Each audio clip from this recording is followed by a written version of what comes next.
నమస్తే, welcome to special drive. నానా పందులే గుంపులుగా వస్తాయి, సింహం సింగిల్గా వస్తుంది అనే రజనీకాంత్ డైలాగ్ వినే ఉంటారు. అయితే భారత్ పాకిస్తాన్ ఉద్రిక్తతల నేపథ్యంలో ఈ డైలాగ్కు ప్రాధాన్యత సంతరించుకుంది. ఎందుకంటే భారత్ ఒకవైపు, పాకిస్తాన్ పాక్ మిత్ర దేశాలన్నీ మరొక వైపు కలిసి భారత్ను ఓడించాలని కుట్ర పన్నుతున్నాయి. ఇక అందులో భాగంగానే సైబర్ దాడులు చేస్తున్నట్లు భారత దర్యాప్తు బృందాలు గుర్తించాయి. ఓవైపు భారత్ ఆపరేషన్ సింధూర్లో తలమునకలైన వేళ పాకిస్తాన్ మిత్ర దేశాలు మొత్తం ఏకమై ఇండియాపై సైబర్ దాడులు నిర్వహిస్తున్నాయి. వీటిల్లో కొన్ని ఆయా ప్రభుత్వాల హ్యాకింగ్ గ్రూపులు కాగా మరికొన్ని ప్రభుత్వేతరమైనవి కూడా తెలుస్తోంది. Pakistan, తుర్కియో, Bangladesh, Malaysia, Indonesia, Iraq, చైనాకు సంబంధించినవి ఉన్నట్లుగా నిపుణులైతే గుర్తించారు. మందలుగా గుంపులుగా వచ్చిన భారత్ను ఏం చేయలేకపోతున్నాయి. ఎందుకంటే భారత్ అంటే పులులు సింహాలు తిరిగే దేశం. పందులు నకులు తిరిగే ఆ దేశాలకేం తెలుసు సింహం సంగతి.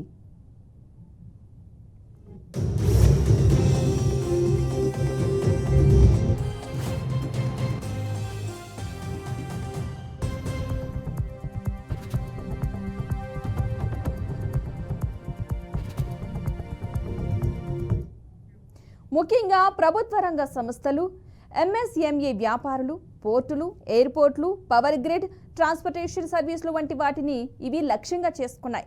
BSNL, UPI, digital wallets, stock ఎక్స్చేంజ్లు, దిగ్గజ కంపెనీలు వీటిల్లో ఉన్నాయి.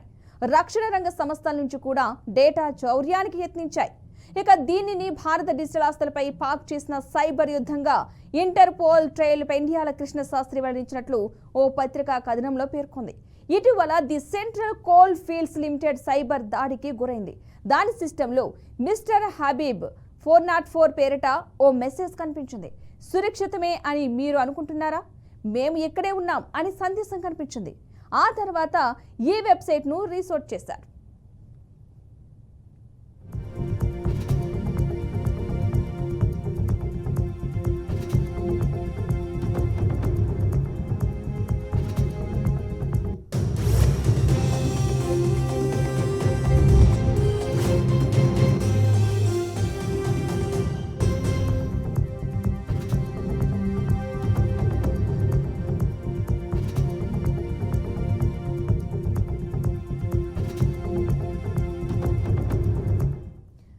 భారత్ దెబ్బకు పాక్ తేరుకోలేకపోతోంది. అయితే ఏకమైన పాక్ హ్యాకింగ్ గ్రూపుల్లో కొన్ని పేర్లు వెల్లడయ్యాయి. Islamic hackers, army Iraq team, Azrael angel of death Palestine, Sylhet gang SG, డైనెట్ Bangladesh, APT 36, Pakistan cyber force, team insane Pak, mysterious Bangladesh, Indo HaxSec, cyber group hawks, national cyber crew Pakistan వంటి వాటిని గుర్తించారు. ఇవి గత వారం నుంచి తరచూ సైబర్ దాడులు చేసి భారత్ నుంచి డేటా చౌర్యం చేసినట్లు 100కు పైగా క్లెయిములు చేశాయి. ఇక వీటిలో ఎంతవరకు నిజం అనే వాటిని భారత్ వర్గాలు మాత్రం ధృవీకరించలేదు. బంగ్లాదేశ్కు చెందిన సల్హెట్ గ్యాంగ్ ఎస్జీ, డైనెట్లు భారత్లోని నేషనల్ ఇన్ఫర్మేషన్ సెంటర్ నుంచి 247 GB డేటాను తస్కరించినట్లుగా పేర్కొన్నాయి.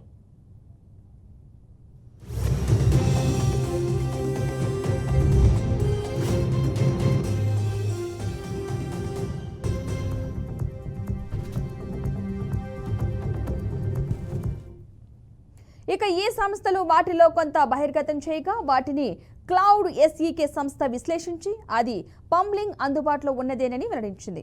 అజ్రాయెల్ ఏంజల్ ఆఫ్ డెత్ 10 లక్షల మంది ప్రజల డేటాను ఎలక్షన్ కమిషన్ నుంచి అపహరించినట్లుగా వెల్లడించింది. ఇక అది 2023లో రీసైకిల్ చేసిన డేటాగా తేలింది. ఆపరేషన్ సింధూర్ వేళ పాకిస్తాన్ మద్దతుతో నడిచిన హ్యాకింగ్ సంస్థలు భారత పవర్ గ్రిడ్లో 70% కుప్పకూల్చామని ప్రకటించుకున్నాయి. కానీ ఇది పూర్తిగా అవాస్తవమని పిఐబి ఫ్యాక్ట్ చెక్ వెల్లడించింది. పాక్ యుద్ధంలో పై చేయి సాధించిందనే ప్రచారం కోసం శాటిలైట్ జామ్ చేశామని, నార్థన్ కమాండ్తో సంబంధాలు తెంపేశామని, బ్రహ్మోస్ స్టోరేజీ డిపోను పేల్చామని పాక్ ముఠాలు ప్రచారం చేసిన విషయం తెలిసిందే. పాక్కు చెందిన ఏపీటీ 36 గ్రూప్తో అప్రమత్తంగా ఉండాలని సైబర్ నిపుణులు చెబుతున్నారు. దీనికి ట్రాన్స్పరెంట్ ట్రైబ్ అనే నిక్నేమ్ కూడా ఉంది. ఇక ఈ గ్రూపు మాల్వేర్ పేలోడ్స్ దాడులు చేస్తోంది. ఇది వాడే వాటిల్లో అల్లకొరే, క్రిమిసన్ రాట్ వంటివి ఉంటాయి. ఇవి సోకిన కంప్యూటర్లపై ఏపీటీ 36 గ్రూపుకు అపరిమిత నియంత్రణ లభిస్తుంది.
రైట్, ఇక ఇదే అంశానికి సంబంధించి మనతో పాటు మాట్లాడడానికి, మంచి విశ్లేషణ అందించడానికి అనలిస్ట్ శంకర్ గారు జూమ్ లైవ్ లో సిద్ధంగా ఉన్నారు.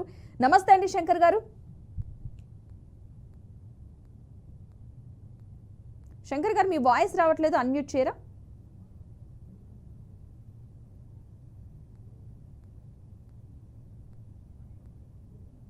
నమస్తే అండి, వినిపిస్తుందా? Okay, done. ఇప్పుడు పాక్ తో పాటు దాని మిత్ర దేశాలు కూడా సైబర్ యుద్ధం చేస్తున్నాయని చెప్పేసి నిపుణులు అంటున్నారు. సో దీని వల్ల భారత్ కు ఎలాంటి ప్రమాదం పొంచి ఉంది అనుకోవచ్చు అంటారు? అంటే పాకిస్తాన్ ప్రత్యక్ష యుద్ధం జరుగుతుంది, కాల్పుల విరమణ ప్రకటించారు. ఈ యుద్ధం డైరెక్ట్ గా ఎదుర్కోలేని పాకిస్తాన్ సంబంధించినటువంటి కొన్ని మిత్ర దేశాలు ఈ సైబర్ అటాక్ రూపంలో మన భారతదేశంలో ఉన్నటువంటి వెబ్సైట్లు, ప్రైవేట్ వెబ్సైట్ల మీద, పోర్టళ్ల మీద ఈ సైబర్ దాడులు చేస్తుంది. అంటే ఈ దేశానికి సంబంధించినటువంటి కీలక సమాచారం కావచ్చు, రక్షణ సమాచారం, వైద్య సమాచారం, మొత్తంగా ఈ దేశానికి సంబంధించినటువంటి సమాచారాన్ని సేకరించి వాటి మీద దాడులు చేసి మొత్తంగా ఈ దేశాన్ని నష్టపరచాలనే వ్యూహంతో ఏప్రిల్ 22 తర్వాత ఏదైతే పెహల్గాం దాడులు జరిగినాయో ఆ దాడు తర్వాత ఈ సైబర్ అటాక్ ఎక్కువ జరిగినాయి. అంటే ఫిజికల్ గా మనం ఎదుర్కొంటాం కాబట్టి సైబర్ అటాక్ రూపంలో పోతా ఉంది. అయితే ఇక్కడ సైబర్ అటాక్ జరుగుతున్నప్పటికీ మన దేశ వ్యవస్థ కూడా అంతే వైపున వాళ్ళకు ఎదురుదాడి, అంటే ఈ హ్యాకింగ్ దాదాపు 15 లక్షల హ్యాకింగ్ జరిగినట్టు, సైబర్ దాడులు జరిగినట్టు మనకు సమాచారం. మహారాష్ట్రకు సంబంధించినటువంటి అక్కడ అధికారులు చెప్తున్నారు. దాంట్లో 150 దాదాపు 15 లక్షల సైబర్ దాడులు జరిగితే దాంట్లో 150 మాత్రమే విజయవంతమైన, మిగిలినన్నిటి కూడా మన దేశ రక్షణ వ్యవస్థ తిప్పికొట్టిందని చెప్పడంలో మనం గర్వించవచ్చు. ఇంకా 150 కూడా జరగకుండా ఉంటే పూర్తిగా మనం 100% రిజల్ట్ వచ్చిన వాళ్ళు అవుతాము. కానీ ఏదైనా ఒక విషయంలో వాళ్ళు దాడి చేసినప్పుడు మనం ప్రతి దాడి చేయడంలో కొంత ఎంతో ఉంటుంది ఎవరికైనా, ఏ దేశంకైనా. అయినా దీనిలో ఒప్పుకోవచ్చు, 15 లక్షల సైబర్ దాడులలో కేవలం 150 సక్సెస్ అయినాయి. అవి కూడా జరగకుండా ఎప్పటికప్పుడు మన దేశంలో సామాన్య ప్రజలు ఉన్నారండి, వాళ్ళ ఫోన్లోకి హ్యాకింగ్ వస్తే ఏం జరుగుతుందో తెలియనటువంటి పరిస్థితి.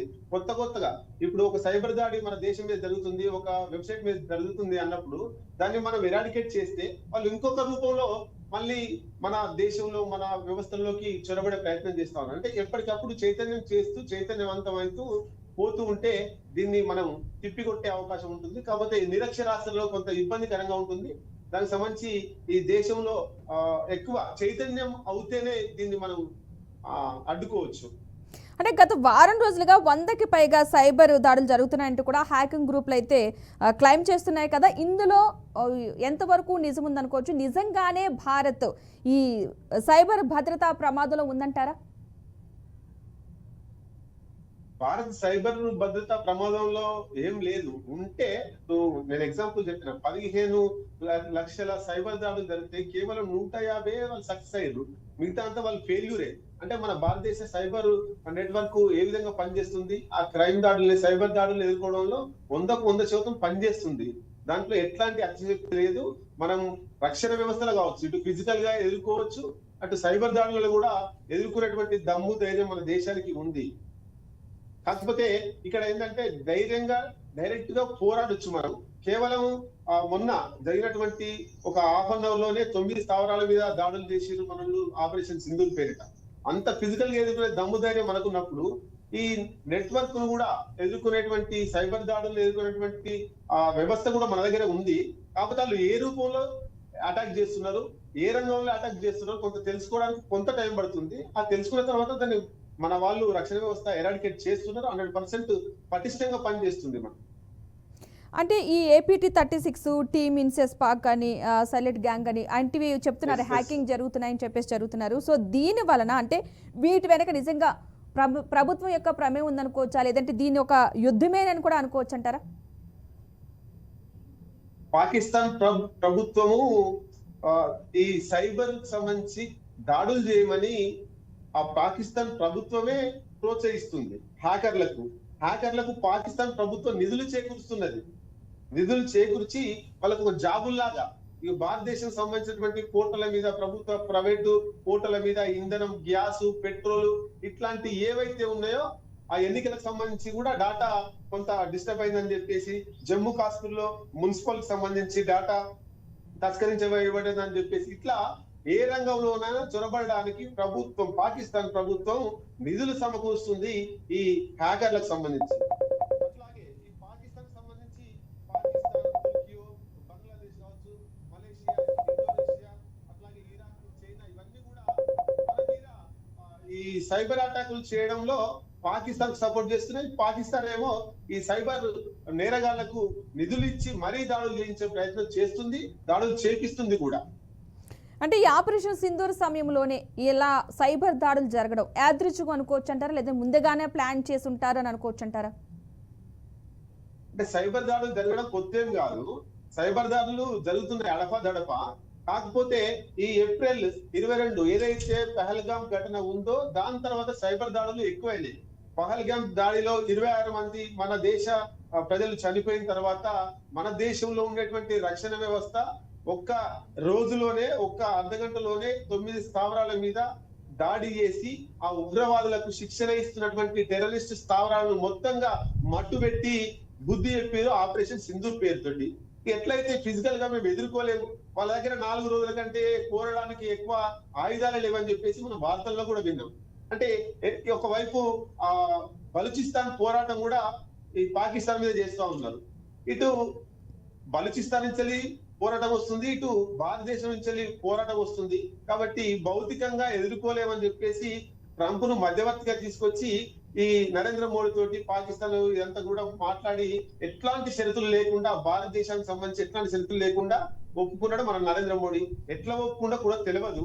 మరి ఇట్లాంటి తరుణంలో ఎట్లయితే ఫిజికల్ గా మేము భారతదేశంతో కొట్లాడి గెలవలేమని చెప్పి ఆ పాకిస్తాన్ నిర్ణయించుకొని ఏప్రిల్ 22 తర్వాత ఈ సైబర్ దాడులు ఎక్కువ జరుగుతున్నాయి. గతంలో జరిగినాయి, కానీ దానికంటే ఎక్కువ శాతం ఈ దాడులు జరుగుతా ఉన్నాయి. అంటే ఇవన్నీ చూస్తుంటే నిజంగానే భారత ప్రజల యొక్క డేటా నిజంగానే సేఫ్ గా ఉందనుకోవచ్చు అంటారా? అంటే ఎంతవరకు రిస్క్ లో ఉంది అని అనుకోవచ్చు దీన్ని బట్టి చూస్తుంటే?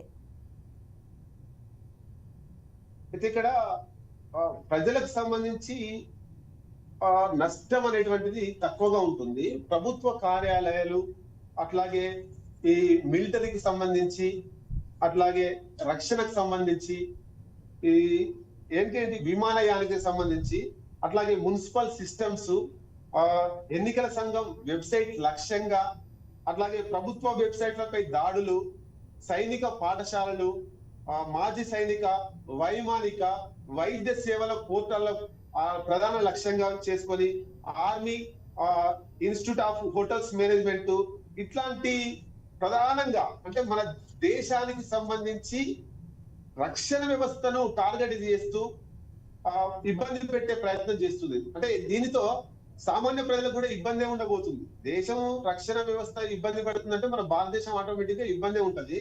అట్లాగే Manohar Parrikar institute of defence సున్నితమైన డాటాను కూడా తమ చేతిలో తీసుకున్నామని చెప్పి పాకిస్తాన్ ఎక్స్ వేదికగా పోస్ట్ చేసింది. మరి దాంట్లో నిజమెంత అనేటువంటిది మన భారతదేశం కూడా బయటికి చెప్పలేనటువంటి పరిస్థితి. కాబట్టి ఈ మిలిటరీ స్థావరాల మీద అక్కడ ఇక్కడ మొత్తం మీద ప్రజా స్తంభన, అంటే ప్రజల మధ్య ఉండేటువంటి ఇప్పుడు గ్యాస్, వాటి మీద పెట్రోలు, డీజిల్, ఇవన్నీ కూడా సరఫరా వారికి సంబంధించిన వెబ్సైట్ల మీద దాడులు చేసి వాటిని డిస్టర్బ్ చేస్తే ఈ సరఫరా ఆగిపోతే ప్రజలు ఇబ్బంది పడతారు. ఈ దేశంలో మళ్ళీ ఒక శ్రీలంక లాగా ఉండాలి, ఒక మంగోలియా దేశం లాగా ఉండాలి, మొత్తం కరువు కాటకాలతో రావాలి అనేటువంటిది పాకిస్తాన్ మరి భారతదేశం ఎప్పుడు చెడిపోతుందా అని కోరుకుంటుంది.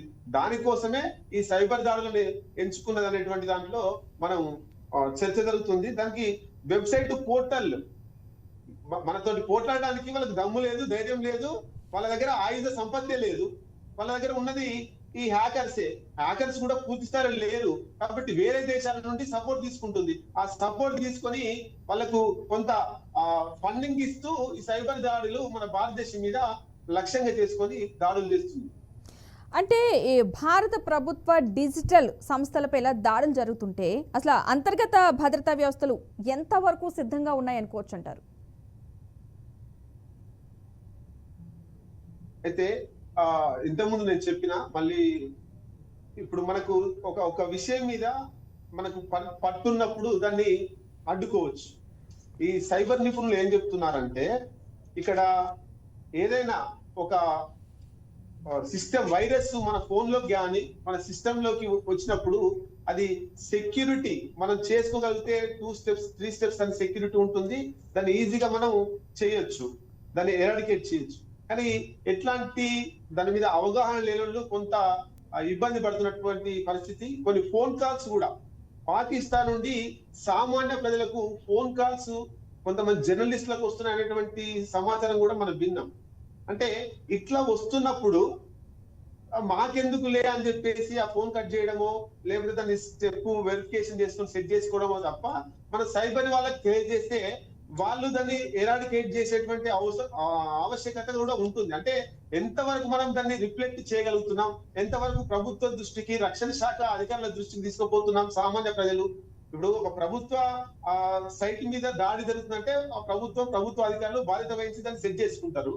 కానీ ఈ సామాన్య ప్రజల రూపంలో ఈ సైబర్ దాడులు జరిగితే ఆ సామాన్య జనం మన దేశానికి మన రక్షణ శాఖ అధికారులకు తెలియజేయడంలో కొంత లోపం ఉంది. అది అంతా కూడా చైతన్యం ఉండి తీసుకుపోలేదంటేనేమో అది పేరుంటుంది. చైతన్యం లేక కొంత వెనుకబడుతున్నారు. కాబట్టి ప్రభుత్వాలన్నీ కూడా చైతన్యం నింపాల్సిన అవసరం ఉంది. సైబర్ దాడుల మీద మన దేశంలో ఉండేటువంటి సామాన్య ప్రజలకు కొన్ని క్లాసెస్ కావచ్చు, సెమినార్లు కావచ్చు, అవన్నీ కూడా ప్రజలకు ఇట్లా లేకపోతే మన కాల్ చేస్తే కాల్ టోన్ వస్తుంది, ఇట్లాంటి అన్ని కూడా ఆ రూపంలో చైతన్యం తీసుకుపోయే అవకాశం ఉంటుంది. అంటే ఈ డేటా దాడుల వల్ల వ్యాపార రంగం కావచ్చు, ముఖ్యంగా ఎంఎస్ఎంఈపై ఎలాంటి ప్రభావం ఉంటుంది, ఎలా రక్షించుకోవాలంటారు? నేను ఇంతకుముందు చెప్పిన ఇప్పుడు మన దేశానికి సంబంధించి గ్యాస్ కావచ్చు, డీజిల్ కావచ్చు, పెట్రోల్ కావచ్చు, ఇట్లాంటి అన్ని కూడా మన దేశానికి వస్తున్నప్పుడు ఆ వెబ్సైట్ల మీద దాడి చేసి వాటిని డిస్టర్బ్ చేస్తే మన దేశానికి రావాల్సినటువంటి పెట్రోల్, డీజిల్, గ్యాస్ అన్ని కూడా ఆగిపోతాయి. ఆగిపోయినప్పుడు ఆటోమేటిక్ గా మన దేశ ప్రజల మీదే అదంతా కూడా భారం పడే అవకాశం ఉంటుంది. గ్యాస్ లేక, పెట్రోల్ లేక అంత స్తంభించిపోతుంది. ఎక్కడికక్కడి ప్రజా రవాణా వ్యవస్థ స్తంభించిపోతుంది. వెహికల్స్ నడవవు, వంట అంటే ఈ ఫుడ్ సెక్షన్ ఆగిపోతుంది, తినడానికి తిండి ఉండదు, ఈ ట్రాన్స్పోర్ట్ ఆగిపోతుంది. ఇట్లా మొత్తం మీద ఈ ప్రజా రవాణా వ్యవస్థను డిస్టర్బ్ చేయాలనే ఉద్దేశంతో వాళ్ళు వెబ్సైట్ల మీద వాళ్ళ ఈ ప్రజా రవాణా వ్యవస్థ ఏవైతే ఉన్నాయో ప్రధానంగా వాటి మీద దాడులు చేసే అవకాశాలు కూడా ఉన్నాయి. దాడులు చేసిరు ఆల్రెడీ ఇంతకుముందు సైబర్ దాడులు.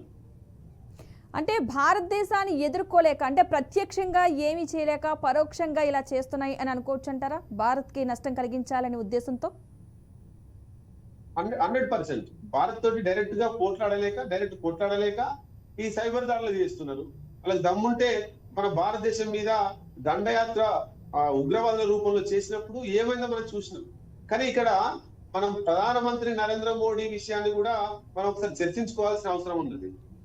ఏంది అంటే ఇక్కడ నరేంద్ర మోడీకి సంబంధించినటువంటి అనుకూల మీడియా కావచ్చు, నరేంద్ర మోడీ ఆయన భక్తులు కావచ్చు, ఏం చెప్తున్నారంటే ఇప్పటి వరకు పాకిస్తాన్ మీద ఇట్లాంటి పోరాటం, ఇట్లాంటి దాడులు చేసేటువంటి దమ్ము ధైర్యం ఉన్న ప్రధానమంత్రి ఎవరు లేరు ఇప్పటి వరకు. ఈయననే ఏకైక ప్రధానమంత్రి. 56 ఇంచుల ఛాతిగిలినటువంటి వీరుడు, శూరుడు, ధీరుడు అని చెప్పి బాగా చెప్తున్నారు. మరి అట్లా చెప్తున్నటువంటి దాన్ని ఒక్కసారి మనం అనాలిసిస్ చేసుకుంటే 1971లో ఇందిరాగాంధీ ప్రధానమంత్రిగా ఉన్నప్పుడు ఆ సమయంలో పాకిస్తాన్ కి మన భారతదేశానికి యుద్ధం జరిగిన దాంట్లో సమయంలో అమెరికా, చైనా రెండు కూడా పాకిస్తాన్ కు సపోర్ట్ చేశారు. ఆర్థికంగా బలం ఉన్నటువంటి దేశం అమెరికా, ఎక్కువ జనాభా ఉన్నటువంటి దేశం చైనా, ఈ రెండు కూడా పాకిస్తాన్ కు సపోర్ట్ చేశారు. ఆ సమయంలో కూడా మన దేశ ప్రధాని ఇందిరాగాంధీ ఆమె శక్తి వంచన లేకుండా ఎక్కడ కూడా ఒక అడుగు వెనుకడుగు వేయకుండా యుద్ధాన్ని ఎక్కడ కూడా వేరే దేశాన్ని మన దేశంలో మన అంతరంగిక వ్యవహారాల్లో విషయాలలో ఇన్వాల్వ్ కాకుండా ఆమె ఒక్కతే మన రక్షణ శాఖ కలిపి యుద్ధంలో మనం పాల్గొన్నాం. దానికి అనుకూలంగా 1971లో పాకిస్తాన్ నుండి బంగ్లాదేశ్ విడిపోయింది. ఆ సమయంలో 91,000 మంది సైన్యం ఈ మన దేశానికి సంబంధించి లొంగిపోయినాం అని చెప్పేసి వాళ్ళు ఒక రాజీ లెటర్ ఇచ్చిర్రు. లొంగిపోయినాం అని చెప్పేసి వాళ్ళు వచ్చారు. అంత పెద్ద సిచ్యువేషన్ జరిగినప్పుడు ఆ ప్రధానమంత్రిని ఏమనాలి? ఎట్లాంటి షరతులు లేకుండా కనీసం ఆ జమ్మూ కాశ్మీర్ కి సంబంధించి ఆ పిఓకే ఏదైతే ఉందో అది మనకు అప్పయెప్తామని చెప్పలేదు, లేదా పాకిస్తాన్ లో దాక్కున్నటువంటి ఉగ్రవాదులను భారతదేశానికి అప్పయెప్తామని చెప్పలేదు, లేదా భారతదేశం మీద ఎప్పుడు ఉగ్రవాద దాడులు చేయమని పాకిస్తాన్ చెప్పలేదు. అసలు ఏ షరతులు ఒప్పుకొని ప్రధానమంత్రి మోడీ ఈ కాల్పుల విరమణకు అని ఒప్పుకున్నాడు? అది కూడా మరి ఎవరు ప్రకటించారు? ప్రకటిస్తే మన దేశ రక్షణ వ్యవస్థ లేదా మన ప్రధానమంత్రి ప్రకటించాలి, లేదా పాకిస్తాన్ సంబంధించిన వాళ్ళు ప్రకటించాలి. ఎవరు ప్రకటించారు? ఒక రెండు దేశాల మధ్య యుద్ధం జరుగుతుంటే ఈ రెండు దేశాల మధ్య యుద్ధం జరిగే విషయంలో రెండు దేశాలు తీసుకోవాల్సినటువంటి నిర్ణయాన్ని పక్క దేశంలో ఉన్నటువంటి ట్రంప్ ఎందులో తీసుకున్నాడండి? ఎక్స్ లో పోస్ట్ చేసిండు, విరమిస్తున్నాను అంటే. మన దేశ ఆత్మ గౌరవాన్ని తీసుకుపోయి నరేంద్ర మోడీ ప్రధానమంత్రి గారు ట్రంప్ కాళ్ళ దగ్గర పెట్టిండు క్లియర్ కట్ గా. ఈ విషయంలో సిమ్లా ఒప్పందాన్ని తుంగలో దొక్కిరు. సిమ్లా ఒప్పందం ఏంటి? 1971 లో యుద్ధం జరిగేటప్పుడు ఆ ఒప్పందంలో భాగం ఏంటంటే పాకిస్తాన్ కు భారతదేశానికి యుద్ధం జరిగేటప్పుడు ఈ రెండు దేశాలు కాకుండా మిగతా ఏ దేశం కూడా ఈ రెండు దేశాల విషయంలో జోక్యం చేసుకోకూడదు అని మన భారతదేశ ప్రధానమంత్రి పాకిస్తాన్ ప్రధానమంత్రి ఒప్పందమే సిమ్లా ఒప్పందం. మరి ఈ రోజు నరేంద్ర మోడీ గారు చేస్తున్నది ఏంటి? ట్రంప్ ను తీసుకొచ్చి ఇన్వాల్వ్ చేసి ఎలాంటి షరతులు లేకుండా యుద్ధాన్ని ఆపిండు. ఇది మరి మన దేశ ప్రజలకు ఏం చెప్తున్నాడు? సైబర్ దాడులు అనేటువంటివి ఎట్లా ఎదుర్కోవాలో పటిష్టమైనటువంటి వ్యవస్థ మన దగ్గర ఉంది. కానీ మన దేశానికి సంబంధించినటువంటి అంతరంగిక వ్యవహారాలు, నిర్ణయాలు, రాజ్యాలలో వేరే దేశం యొక్క జోక్యం ఎందుకు? బ్రిటిష్ వాళ్ళని మనం దాదాపు ఈస్ట్ ఇండియా కంపెనీ పేరుతో మన దేశానికి వచ్చి 200 సంవత్సరాలు సుమారుగా పరిపాలించినటువంటి బ్రిటిష్ వాళ్ళని తరిమి కొట్టినాం. మళ్ళీ విదేశీయులను మళ్ళా మన భారతదేశానికి మళ్ళీ మనమే రెడ్ కార్పెట్ వేసి తీసుకొచ్చేటువంటి ప్రయత్నం నరేంద్ర మోడీ చేస్తున్నాడు. ఇది దేశవ్యాప్తంగా రాజకీయాల్లో సామాన్య ప్రజల్లో చర్చ జరుగుతా ఉంది. సైబర్ దాడుల కంటే ప్రమాదం ఈ ట్రంప్ మన భారతదేశంలో ఈ రహస్యాలలో ఈ అత్యవసర పరిస్థితుల్లో ఈ యుద్ధంలో వేలు పెట్టడం. ఇంకా ఏం చెప్తున్నాడండి? నేను విందు పెడతాను, ఈ విందుకు భారత ప్రధాని అటు పాకిస్తాన్ ప్రధాని ఇద్దరు రావాలని చెప్పేసి ఆయన ఆహ్వానించింది. అంటే ఈ సైబర్ దాడులు ఇవన్నీ పక్కకు పెట్టేస్తే అసలు దాడులు ఏమైనాయి? అసలు యుద్ధం ఏమైంది? ఎందుకు ఆపాల్సి వచ్చింది నరేంద్ర మోడీ మన దేశం పాకిస్తాన్ యుద్ధంలో? పాకిస్తాన్ ఒక మాట ఏమంటుంది? పాకిస్తాన్ భారతదేశమే యుద్ధం ఆపమని కోరిందని పాకిస్తాన్ అంటుంది. భారతదేశంలో మనం నరేంద్ర మోడీ గారు ఏమంటున్నాడు? ఇటు ఆర్మీని ఉద్దేశించి మాట్లాడిండు, దేశ ప్రజల్ని ఉద్దేశించి మాట్లాడిండు. మనమే గెలిచాం, ఇక మళ్ళీ ఒక్కసారి భారతదేశం మీద ఏమన్నా యుద్ధం చేస్తే అప్పుడు పాకిస్తాన్ మొత్తం లేకుండా చేస్తామనేటువంటి మాటలు మాట్లాడిండు. ఇంకొకసారి యుద్ధం రావాలా? ఇంకొకసారి మన దేశంలో ఉన్నటువంటి వాళ్ళు చనిపోవాలా? ఎందుకు ఒక్కసారి నిర్ణయం తీసుకోలేకపోయినరు? ఎందుకు ఇప్పుడు మరి వెనకడుగు వేసారు? మన దగ్గర యుద్ధానికి కావాల్సినటువంటి సామాగ్రి లేదా? సైన్యం తక్కువగా ఉందా? నిధులు లేవా? దేంట్లో వెనుకబడ్డా మనం? అన్నింటిలో ముందున్నాం. క్షిపణులు ఉన్నాయి, డ్రోన్లు ఉన్నాయి. మనకు సంబంధించి పూర్తి స్థాయిలో పాకిస్తాన్ ని గంట సేపట్లో ఎదుర్కొనేటువంటి దమ్ము, ధైర్యం, శక్తి, సామర్థ్యాలన్నీ మన భారతదేశం దగ్గర ఉండి కూడా మనం ఎందుకు ఈ సీజ్ ఫైర్ చేసిరు నరేంద్ర మోడీ గారు ఇంతవరకు చెప్పలేదు. దాని మీద స్పష్టం చేస్తే ప్రజల్లో నెలకొన్నటువంటి సందేహాలు పోతాయి. పరోక్షంగా జరిగేటువంటి దాడులతోటి తక్కువ నష్టం ఉంటది, కానీ ఇది ప్రత్యక్షంగా జరుగుతుంది ట్రంప్ రూపంలో భారతదేశంలో. అంటే ఇక చివరిగా భవిష్యత్తులో ఇలాంటి దాడులకు తగిన బుద్ధి చెప్పాలంటే ఎలాంటి టెక్నాలజీతో ఇంకా ముందుకు వెళ్ళాలంటే ఈ హ్యాకింగ్ సంబంధించి? ఈ సైబర్ సెక్యూరిటీ సంబంధించి ఇప్పుడు మామూలుగా అంటే పోలీస్ డిపార్ట్మెంట్ లోనే సైబర్ సెక్యూరిటీ అనేటువంటిది నడుస్తుంది. కానీ ఒక్కొక్క డిపార్ట్మెంట్ పూర్తి స్థాయిలో ఒక డిపార్ట్మెంట్ జిల్లా స్థాయిలలో, మండల స్థాయిలలో ఎట్లయితే పోలీసు వ్యవస్థ పనిచేస్తుందో దానిలాగానే ఈ సైబర్ సెక్యూరిటీ. ఇప్పుడు ఒక ఫోన్ పోయిందండి, లేదా నా ఫోన్ హ్యాక్ అయింది, నా అకౌంట్ హ్యాక్ అయింది, నేను పోయి ఒక పోలీస్ స్టేషన్ లో కంప్లైంట్ ఇస్తే మళ్ళీ అది ఒక నెల రోజులకో 2 నెలలకో అసలు ఆ సమస్య పరిష్కారం అయితే అవుతుంది, లేకపోతే లేదు.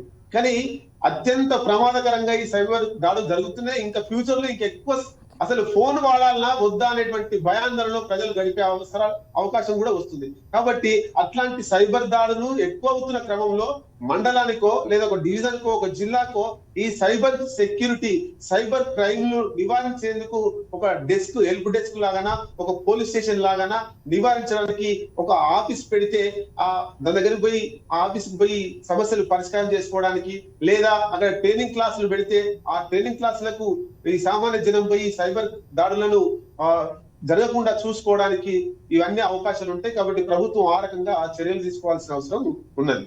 అంటే సైలెంట్ యుద్ధంగా మారిన ఈ ఏదైతే ఉందో సైబర్ వార్లో మనకు భారత్కి కూడా మిత్రపక్షాల అవసరం ఉండదంటారా? అంటే ఏవైతే మనకి మిత్ర దేశాలు మద్దతు అవసరం లేదంటారా? ఒకవైపు రష్యా భారతదేశానికి మద్దతు ఇస్తామంటుంది, చైనానేమో పాకిస్తాన్ కు మద్దతు ఇస్తుంది. రెండు కూడా కమ్యూనిస్టు దేశాలే. ఒక కమ్యూనిస్టు దేశం భారత్ కు మద్దతు ఇస్తా ఉంటుంది, కమ్యూనిస్ట్ దేశం ఆల్రెడీ పాకిస్తాన్ కు మద్దతు ఇస్తుంది. అయితే రష్యా మద్దతు ఇస్తా అంటే నరేంద్ర మోడీ గారు తీసుకోవడం లేదు. ఎట్లాంటి మద్దతు ఇవ్వనటువంటి మన అమెరికా దేశ అధ్యక్షుడు ట్రంప్ దగ్గరికి పోతున్నాడు.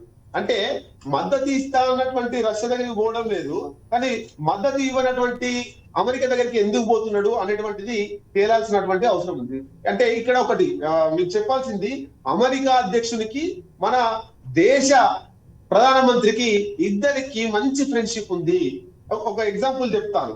తొలిసారి అమెరికా అధ్యక్షుని ఆ హోదాలో భారతదేశానికి పర్యటన నిమిత్తం ట్రంప్ మన దేశానికి వస్తే నమస్తే ట్రంప్ అనేటువంటి ఒక ప్రోగ్రామ్ ని మన నరేంద్ర మోడీ ఏర్పాటు చేసిండు. ఆ ఏర్పాటులో ట్రంప్ నా మిత్రుడు నరేంద్ర మోడీ అని అప్పుడు చెప్పిండు. తర్వాత మొన్న జరిగినటువంటి ఎన్నికల ముందు మోడీ మన భారతదేశం నుండి అక్కడ ఉన్నటువంటి అమెరికాకు పర్యటన నిమిత్తం వెళ్తే అక్కడ భారత సంతతికి సంబంధించినటువంటి ఓట్లు నరేంద్ర మోడీ అక్కడికి పోతే ఈ ఓట్లన్నీ కూడా ట్రంప్ కు పడాలనే ఉద్దేశంతో అక్కడ హౌడీ మోడీ అనేటువంటి ఒక ప్రోగ్రామ్ ని ట్రంప్ ఏర్పాటు చేసిండు. ట్రంప్ చేతిలో చేయి వేసి ఆ సభా ప్రాంగణం అంతా కూడా ఈ మోడీ ట్రంప్ ఇద్దరు కూడా కలియ తిరిగిర్రు. మరి అంత ఫ్రెండ్షిప్ ఉందని చెప్పేసి బీజేపీ నాయకులే చెప్తా ఉంటారు. అంత మరి ఇంత ఫ్రెండ్షిప్ ఉన్నప్పుడు నరేంద్ర మోడీ కోసం ట్రంప్ పనిచేస్తుండా, ట్రంప్ కోసం నరేంద్ర మోడీ పనిచేస్తుండా? ట్రంప్ కి ఏం కావాలండి? అన్ని దేశాలు తన ఆధీనంలో ఉండాలని అమెరికా కోరుకుంటుంది. అమెరికా అధ్యక్షుడు ఎవరున్నా సరే అమెరికా ఆధిపత్య ధోరణిలో ఉంటుంది, నా చేతిలోనే అన్ని దేశాలు ఉండాలని చూస్తుంది. అటు పాకిస్తాన్ ఇటు భారతదేశాన్ని సమానంగా చూస్తుంది. అట్లాంటి అమెరికా దగ్గరికి ట్రంప్ దగ్గరికి మోడీ పోవాల్సిన అవసరం ఏమున్నది? ఎట్లాంటి షరతులు లేకుండా ట్రంప్ ఎక్స్ ఖాతాలో పెట్టి దాన్ని సపోర్ట్ చేయాల్సిన అవసరం ఏముంది? నిజంగా మోడీకి ప్రధానమంత్రికి 56 ఇంచుల ఛాతీ ఉంటే, దమ్ము ధైర్యం ఉంటే ఇంకా కొనసాగుతుంది యుద్ధం. నరేంద్ర మోడీ అనే అతను ట్రంప్ కు లొంగిపోలేదు. నరేంద్ర మోడీ ట్రంప్ మాటను లెక్క చేయడం లేదు. యుద్ధం కొనసాగుతుంది. జమ్మూ కాశ్మీర్ కి సంబంధించి పీఓకే మనకు కలిపేదాకా భారతదేశంలో దాడి చేసినటువంటి ఉగ్రవాదులు కావచ్చు, పాకిస్తాన్ లో ఉన్నటువంటి ఉగ్రవాదులు కావచ్చు, పాకిస్తాన్ తీసుకొచ్చి భారత్ కు అప్పగించేదాకా యుద్ధం కొనసాగుతుంది అని చెప్పేటువంటి ఆ ధైర్యం మోడీ చేయగలుగుతాడా? లేదు. ఎందుకంటే ఆయన రష్యా మద్దతు ఇస్తుందంటే రష్యా మద్దతు కాదు, అక్కడ కావాల్సింది ట్రంప్ దోస్తాను కావాలి, ట్రంప్ ఫ్రెండ్షిప్ కావాలి. దీనికోసమే ట్రంప్ కు తలొగ్గిండు. భారతీయుల ఆత్మగౌరవాన్ని ట్రంప్ దగ్గర కాళ్ళ దగ్గర పెట్టిండు. Okay, right. థ్యాంక్ యూ అండి శంకర్ గారు, మంచి వివరణ అందించారు. మొత్తంగా భారత్ పై పాక్ తన మిత్ర దేశాలైతే సైబర్ దాడులకైతే పాల్పడుతున్నాయి, డేటాని చోరీ చేయడానికి ప్రయత్నిస్తున్నట్టుగైతే నిపుణులు చెబుతున్నారు. అది ఎంతవరకు వాస్తవం, నిజంగానే ఎంత డేటా చోరీ చేశారు, ఎలాంటి డేటా చోరీ చేశారు అంశాలైతే ఇక మరికొన్ని రోజుల్లో బయటకు వచ్చే అవకాశం ఉన్నట్టుగా తెలుస్తుంది. చూద్దాం ముందు ఇది సైబర్ దాడులకి సంబంధించి ఎలాంటి అంశాలు బయటపడతాయో. ఇది వాళ్ళ special drive. Keep watching BRK news Telugu సత్తా.